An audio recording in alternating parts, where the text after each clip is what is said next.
There is no denying that psychological and emotional problems, even severe mental distress, can affect most anyone. But does this mean we are all insane?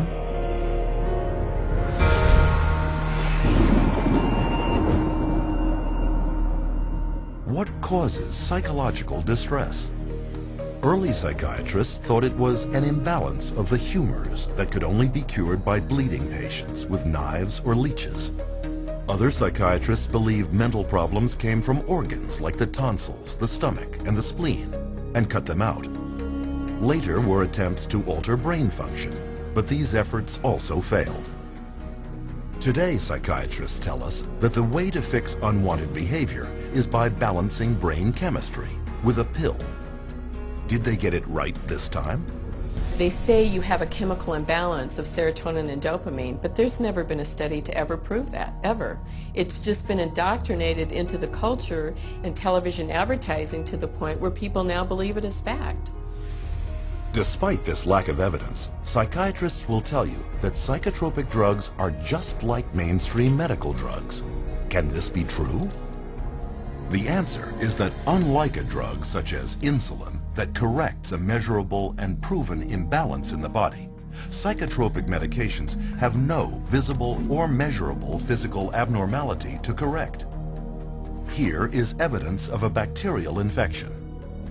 Here is the psychiatric disorder, attention deficit hyperactivity disorder. Here is a broken arm. Here is major depressive disorder. This is a brain tumor. And this is bipolar disorder. Which raises the question, how can you medicate something that is not physically there? The answer is, you can't. And furthermore, because psychotropic drugs are specifically designed to get past the body's natural defenses and into the brain, they can upset the very delicate processes the brain needs to ensure the body runs smoothly.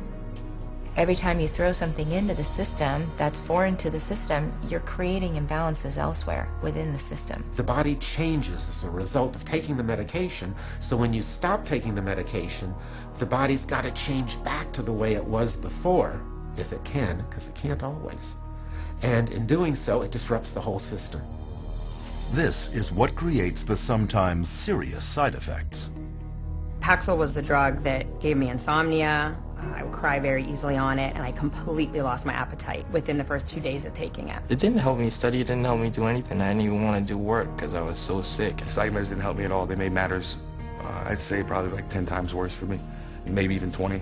Only now I was further impaired by the medications, and I started having car accidents. They put me on Zoloft, and it made me want to kill myself. And I realized that those drugs were just destroying me. Even when I was on them, I realized that they were destroying me. In spite of the crippling effects of their drugs, psychiatrists and drug companies have used them to create a huge and lucrative market worth billions. And they've done this by naming more and more of life's problems as medical disorders, requiring psychiatric treatment. For example, shyness becomes social anxiety disorder. Loss of a loved one, major depressive disorder. Homesickness, separation anxiety. Suspicion, paranoid personality disorder. Having ups and downs, bipolar disorder.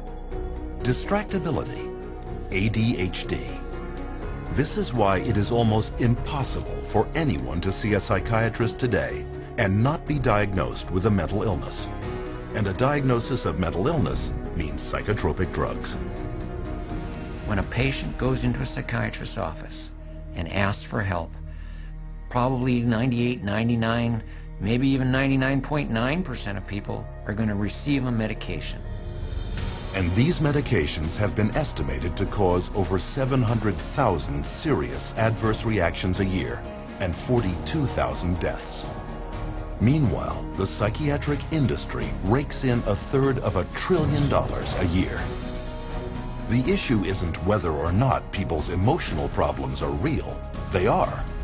What we really should be asking is, how did psychiatrists convince people that these problems were signs of mental illness?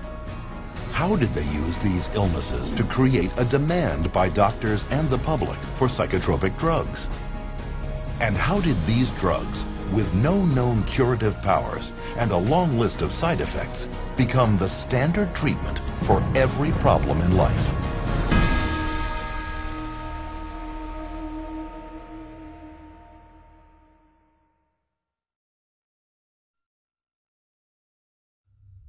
Psychiatrists assert that they have made much progress in the field of mental health over the past century and a half.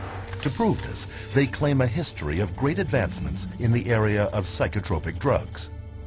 But is this parade of brain chemicals the scientific breakthroughs they are leading us to believe?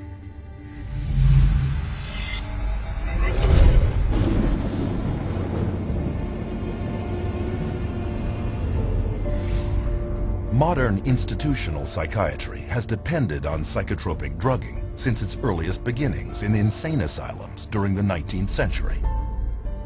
During that period, psychiatrists functioned almost exclusively as attendants, promising to cure the seriously mentally ill.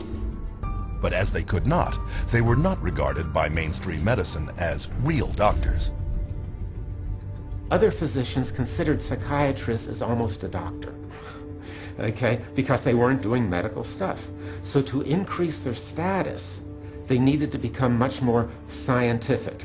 They need to prove that this is a legitimate scientific field. This is a legitimate medical profession. So they start medicalizing everything. To control behavioral outbursts amongst inmates, psychiatrists employed early psychotropic drugs, such as morphine and opium. But contrary to their claims, these drugs cured nothing and proved to be highly addictive. This led to a whole new generation of dependence, a solution far worse than the original problem. But the attempts to control objectionable behavior continued, and by the turn of the 20th century, phony cures for mental illness, such as heroin, could be found being peddled throughout the United States and Europe. Even psychologist Sigmund Freud played a major role in the creation of the cocaine industry in the Western world, writing many glowing articles promoting its use for spiritual distress and behavioral difficulties. Freud, as a psychoanalyst, he for a while was promoting cocaine as being a panacea for all kinds of problems. Freud later wrote, "The psychic effect of cocaine muriaticum consists of exhilaration and lasting euphoria, produced no compulsive desire to use the stimulant further." What Freud did not reveal was a significant conflict of interest involving two rival pharmaceutical giants, Merck and Parke-Davis, both paying him to endorse their respective cocaine extracts. Sigmund Freud's early psychotropic drug marketing campaign helped create a major cocaine epidemic throughout Europe at the turn of the century. Clearly, another happy pill would have to be found. It wouldn't take long. Psychiatrists in the first half of the 20th century next turned to amphetamines. As before, the hype subsided into unavoidable proof that the drugs not only were ineffective, but highly toxic and addictive. Each fad followed the same pattern. First, the drug would be hailed as a medical breakthrough for mental problems. Then, increasing reports of serious side effects would trickle in. Finally, after years of denial, when psychiatrists and pharmaceutical companies could no longer deny the dangers of the drug, they would abandon it in favor of their next wonder drug.